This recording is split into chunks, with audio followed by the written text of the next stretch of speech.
Het derde album van Leonie Meijer dat onlangs is uitgekomen.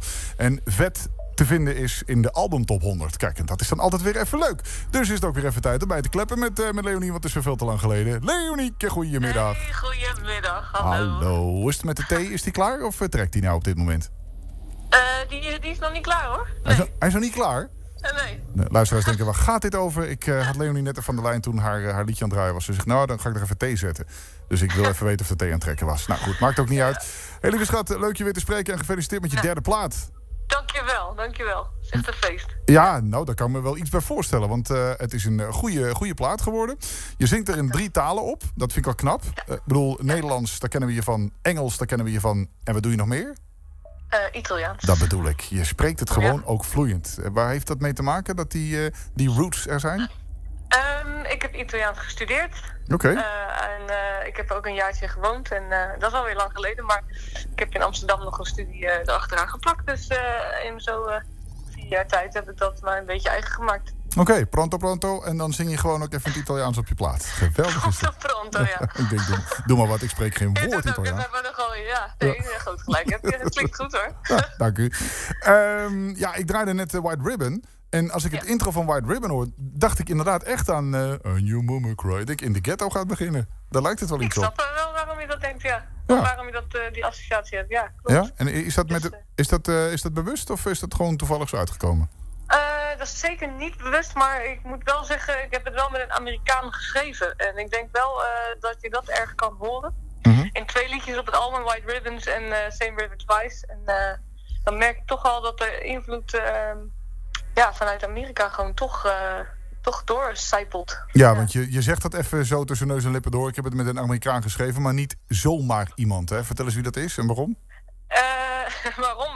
Maar hij heet Judd Friedman. Aha. En die is voornamelijk bekend geworden door zijn bijdrage aan Run To You. Die heeft hij samen met zijn partner Alan Rich geschreven. En dat is natuurlijk een van de bekendste nummers van The Bodyguard van Whitney Houston. Ja, precies. Kijk. En ook voor Rod Stewart en Barbra Streisand en noem maar op. Echt van die.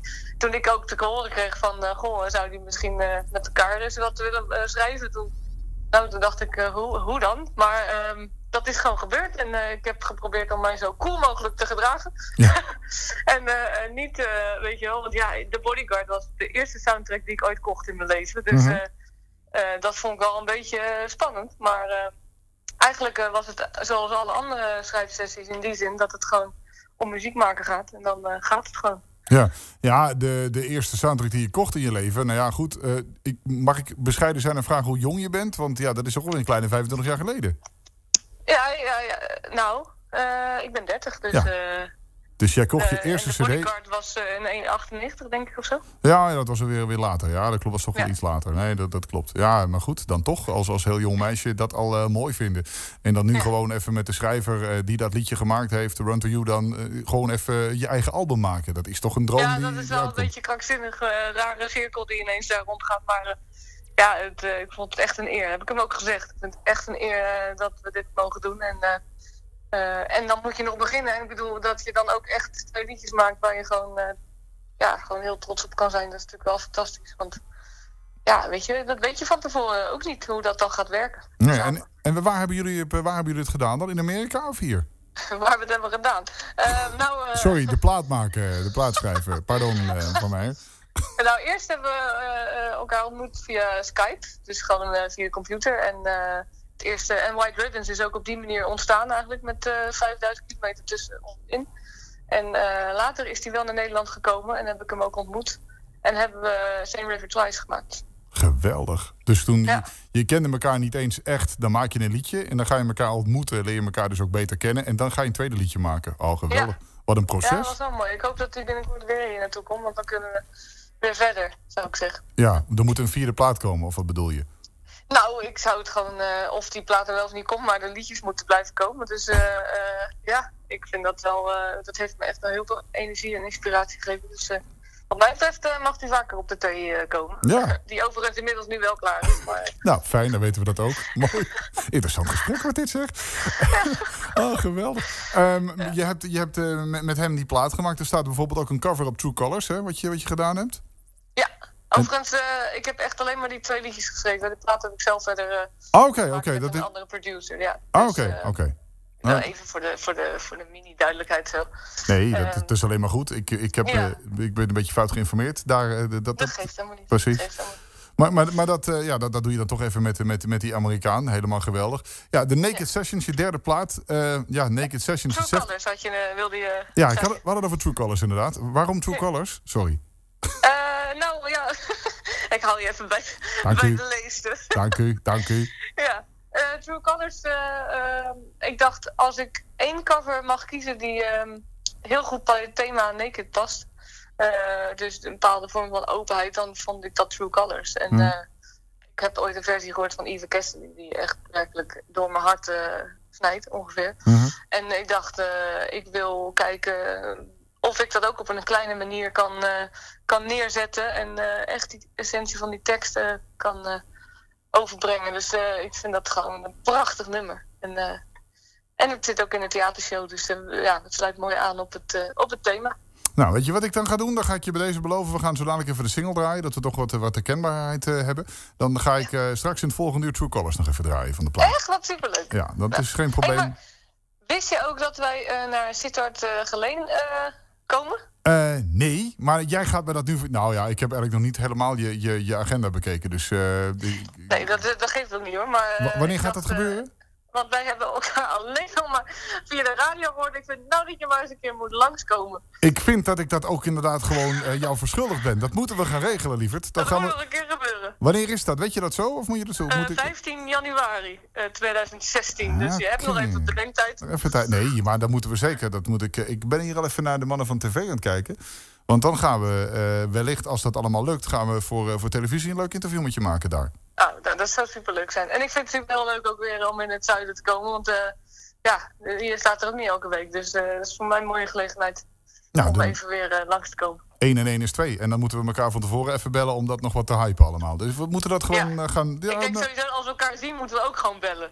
Ja, want, ja zeker. Ja, ik vind dat we dat ook moeten gaan doen. Ja, zeker. We gaan dat regelen. Dat komt helemaal goed. Dat wordt leuk.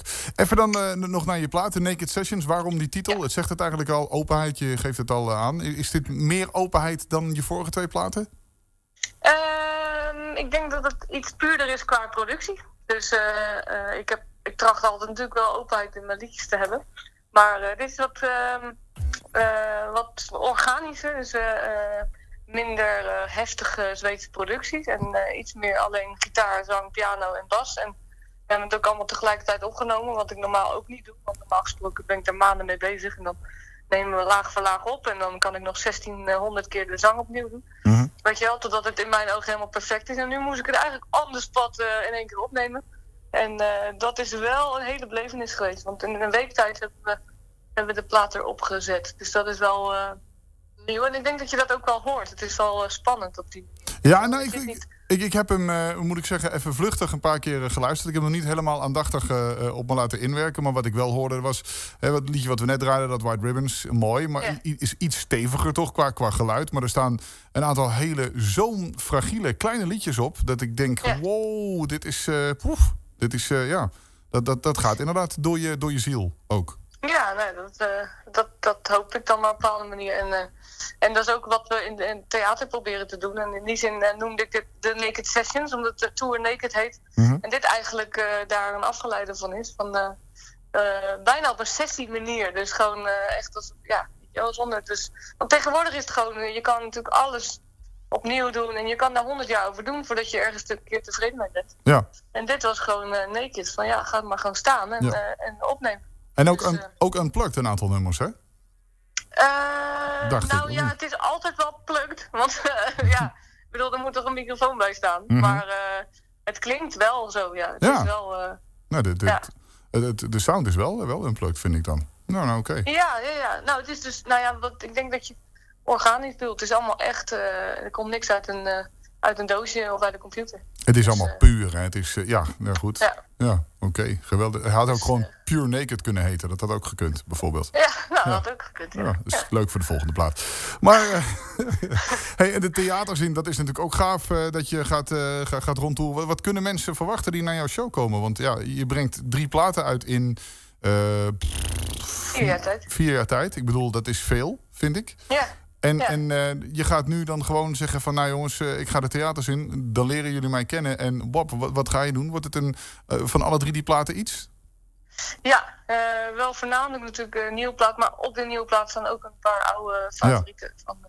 Dus in die zin geeft de plaat heel goed weer wat je kunt verwachten muzikaal gezien.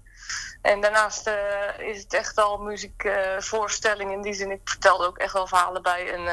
En het kan van heel komische anekdotes tot aan hoe liedjes zijn ontstaan. Of wat dat naked dan precies betekent. Weet je wel? Wat is dat dan eerlijk zijn? Is dat makkelijk of moeilijk? Of weet je wel? Het is een onderwerp, denk ik, dat wel interessant is, vind ik in ieder geval, om daarover na te denken. Van hoe doe je dat? Zeker als je uit zo'n grote televisieshow komt, waarbij er ook heel veel labels op je worden geplakt. En extensies in je haar worden geplakt, omdat het allemaal maar meer moet en groter. En weet je wel, ik heb op een gegeven moment bedacht van... ja, maar wat zit er nou eigenlijk onder allemaal? Ja. En wat hou je over als je die extensies uit je haar trekt? Als je het eraf pelt, ja, want is dat dan per se beter? Of, ja, want dat is... die landelijke show heeft je natuurlijk wel gebracht tot waar je nu bent. Maar heb je daar, en dat klinkt dan heel tegenstrijdig... heb je daar nog last van? Nee, zeker niet. Ik zie dat als een hele waardevolle periode. Alleen, het is wel televisie. Ja. En het gaat heel veel om hoe het op beeld eruit ziet. En ik maak niet per se muziek omdat ik graag extensies in mijn haar wil. Weet je wel, ik wil gewoon een gitaar in mijn handen hebben. Precies. En iets vertellen daarmee en zingen. Omdat ik me daarmee kan uiten. En dat maakt wel dat je heel veel... je maakt veel kilometers na zo'n televisieshow. En ik zal nooit daar spijt van hebben. Nee, dat kan ik me voorstellen. Het is wel lastig om in dat geval... als je op die manier in een soort van bekendheid belandt... om dan bij jezelf echt te blijven. En omdat je krijgt gewoon met heel veel dingen te maken. En ik was ook weer 4 jaar jonger. Dus ik vond het best overweldigend, weet je wel. Ja, want dat doet als mensen ineens allemaal wat over je uiterlijk zeggen... of weet ik veel wat. Dat is best wel heftig. En ik denk van, het ging toch om muziek? Ja. Weet je wel, ik was daar een beetje naïef misschien in. Maar dus ja, en in theater hoef je dat niet te maskeren. Want dan prikt iedereen door je heen. Ja, nee, dat is ook zo. Ja, dat kun je dan met deze plaat mooi doen. Het gaat veelal over liefde. Is dat autobiografisch eigenlijk waar je over zingt? Is het meer ook je eigen situatie? Of? Grotendeels wel, ja. Ik bedoel, het blijft natuurlijk muziek. Dus ik bedoel, ik zal niet zeggen dat je elke regel letterlijk moet nemen. Maar het komt wel uit mijn hart, ja. En ik heb het wel grappig, want ik krijg heel veel opmerkingen over dat het allemaal over de liefde gaat. Denk ik, volgens mij in popmuziek gaat het 95% over de liefde. Nee, dat is ook wel zo. Maar omdat dit zo persoonlijk is, dan gaat het er natuurlijk wel heel veel op. Dus het is ook wel iets wat je heel veel bezighoudt, denk ik dan. Zeker, ja. Ja, ik vind dat best een gevoelig onderwerp ook, weet je wel. Het gaat me niet altijd makkelijk af of zo. Nee, en als je dat dan kunt omzetten in liedjes... en dat is dan toch mooi dat je dat in muziek en in teksten... dat je dat zo naar buiten kunt brengen. Geweldig. Ja, dat is ook echt wel een manier voor mij geweest. En ik kan me nu wat beter uiten. Maar er waren wel momenten dat ik tegen een liefde of weet ik veel wat... bepaalde dingen niet durfde te zeggen. En dan het wel in een liedje kan verwoorden. Dat is heel raar eigenlijk. Maar dat is dan je kwaliteit weer als zangeres. En dat kun je dan... dat is eigenlijk mooi dat je dat zo... Ja, geweldig. Ik bedoel, we kunnen daar eindeloos over blijven kletsen. Ik vind het leuk. Ja. Ik vind het leuk. Hey, ik ga de single even draaien als ik breek. Want dat is de plaat. Ik wens jou veel succes met alles wat je gaat doen. En check de social media even als je wil weten waar Leonie staat. Zodat je haar... er zijn zeker nog kaarten voor haar theatertour. En begin volgend jaar is het dichtstbijzijnde volgens ons dan nu Sittard Geleen ergens. Dus we moeten even kijken wat we kunnen 15 regelen. januari. Ja, precies. Ja. Nou, zet het vast in je agenda. 15 januari. Meer dan welkom. Ja, Oké. Hey, ontzettend leuk je weer te spreken. Het gaat je goed. Ja. En dat die plaat maar veel verkoopt. The Naked Sessions, album 3 van Leonie Meijer. Nu uit. Dus ik mag niet zeggen kopen, maar ik zou ook niet zeggen dat je het niet moet doen. Hè? Nou, super bedankt en bedankt voor je tijd. En wie weet tot ziens dan volgend jaar. Graag gedaan. Zou leuk zijn, Leonie. Dankjewel. Oké, dankjewel. Oké, hoi hoi.